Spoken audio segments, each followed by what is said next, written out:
ट्विस्टवर twist Tanpure बिनविरोध झालेत का? पानसरेंच्या व्हिडिओने उडाला गोंधळ. अहिल्यानगर स्थानिक स्वराज्य संस्थेच्या विधान परिषदेच्या जागेसाठी सुरू असलेल्या निवडणुकीत गुरुवारी चांगलाच गोंधळ उडाला. गुरुवारी अर्ज माघारीचा शेवटचा दिवस होता. महायुतीने ही निवडणूक बिनविरोध करण्यासाठी चांगला जोर लावला. सुरुवातीला मच्छिंद्र धुमाळ व कमलेश गांधी यांनी आपले अर्ज माघारी घेतले.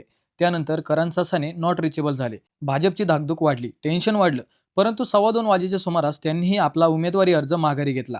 आता तनपुरेंसमोर उरले फक्त राष्ट्रवादीचे श्रीगोंद्याचे नेते दत्तात्रय पानसरे. दत्ता पानसरे यांची मनधरणी करण्याचे काम सुरूच राहिले. थेट वरिष्ठांपासून बोलणे सुरू झाले, परंतु ते नॉट रिचेबल असल्याने पुन्हा धडधड वाढली. त्यातच काही मिनिटे शिल्लक असताना त्यांचा विड्रॉल आल्याचं सांगितलं गेलं. त्यांचा अर्ज माघार घेऊन तनपुरे बिनविरोध निवडून आल्याच्या बातम्या व पोस्टही सोशल मीडियावर व्हायरल झाल्या.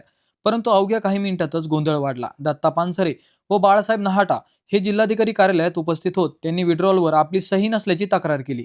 डुप्लिकेट सही झाल्याचा आरोप त्यांनी केला. शिवाय ही निवडणूक बिनविरोध झाली तर आपण येथेच आत्मदहन करू असा थेट इशाराही त्यांनी दिला. त्यांच्या इशाराचा व्हिडिओ व्हायरल झाला. आता याबाबत सुनावणी सुरू असून तनपुरे बिनविरोध होतील की पानसरे विरुद्ध तनपुरे अशी लढत होईल हे लवकरच समजणार आहे.